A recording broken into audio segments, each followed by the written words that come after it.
Hello students, I am Ramanan.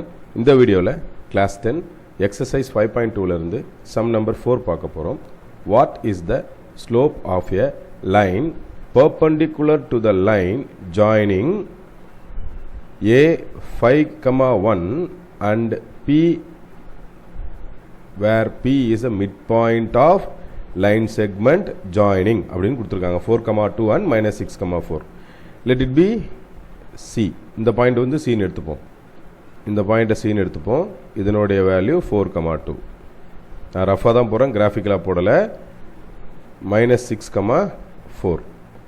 ஒரு point இதில் A, அதாவது 5,1. இன்னொரு பாயிண்ட் P என்னன்னு தெரியாது, அது x,y வச்சுருக்கேன். பட் இந்த Pங்கிற பாயிண்ட் வந்து Cக்கும் Dக்குமான மிட் பாயிண்ட். அப்போ நம்ம Pயோட பாயிண்ட் கண்டுபிடிக்கிறதுக்கு சிடிக்கு நம்ம என்ன எடுக்கலாம், மிட் பாயிண்ட் எடுக்கலாம். மிட் பாயிண்ட் எடுத்த பிறகு ரெண்டு பாயிண்ட் நமக்கு கிடச்சிரும், ஏபி.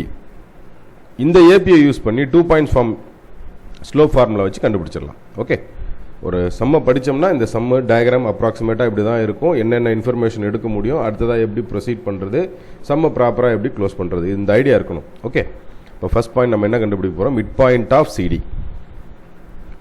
midpoint of CD. நமக்கு midpoint formula தெரியும், x1 plus x2 by 2, y1 plus y2 by 2. இப்போ இங்கே x1 இது 4 minus 4 plus of minus 6 x coordinate plus divided by 2. அடுத்ததா 2 plus 4 divided by 2. இது என்ன simplify பண்ணோம்னா minus 2 வரும், divided by 2 வரும். Okay, 6 by 2. ஸோ இதனுடைய வேல்யூ -1, இதனுடைய value 3. So mid point of சிடிங்கிறது யார், P of x, y. இந்த பாயிண்ட் என்னது, இப்போ நமக்கு தெரிஞ்சு போச்சு, -1, 3. இப்போ 2 பாயிண்ட்ஸ் ஃபார்ம் போடலாமா, m is equal to y2 minus y1 divided by x2 minus x1. Okay, இப்போ நம்ம ஸ்லோப் ஆஃப் ஏபி கண்டுபிடிக்க போகிறோம். Slope of AP. Not only slope, இன்னும் சரியாக சொல்கிறதா இருந்தால் பர்பண்டிகுலர் ஸ்லோப். ஏன்னா இது 90 டிகிரி பர்பண்டிகுலர்னு சொல்லியிருக்காங்க. ஓகே, அப்போ அதை கடைசியாக இன்னொரு ஃபார்ம் இருக்குது, அதை மாற்றணும். முதல்ல ஸ்லோப் கண்டுபிடிச்சிடலாம். ஸ்லோப்போடைய ஃபார்முலா என்னென்னா m equal to y2 minus y1 divided by x2 minus x1. x2 minus x1. இப்போ இந்த ரெண்டு பாயிண்ட் தான் இல்லையா, ஏவோட பாயிண்ட்டு 5,1, பியோட பாயிண்ட்டு -1, 3. இது x1, இது y1, இது x2, இது y2. x2 minus x1, x2 minus x1னா -1 -5. Okay, அதே மாதிரி y2 minus y1னா 3 -1.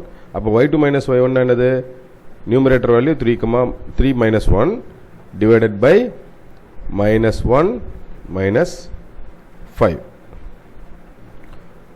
3 minus 1 2, இதனுடைய வேல்யூ -6.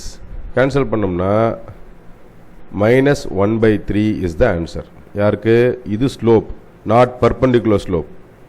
ஸ்லோப் மட்டும்தான் கண்டுபிடிச்சிருக்கோம். இப்போ பர்பண்டிகுலர் ஸ்லோப் கண்டுபிடிக்கணும்னா perpendicular slope is equal to -1/m. Okay, -1 ஃபார்முலாவில் இருக்குது, எம்மோட வேல்யூ -1/3. இந்த மைனஸ் கேன்சல் ஆகும், இது ரெசிப்ரோகேட் ஆச்சுன்னா answer 3. therefore perpendicular slope is 3. Okay, இது வந்து ஒரு 2 மார்க் கொஸ்டின்லையோ அல்லது 2 மார்க் கம்பல்சரிலையோ கேட்கறதுக்கான வாய்ப்பு இருக்குது. ஓகே, நான் நடத்தின இந்த சம் உங்களுக்கு ரொம்ப ஈஸியாக புரிஞ்சிருக்குன்னு நினைக்கிறேன் ஸ்டூடெண்ட்ஸ். தேங்க்யூ.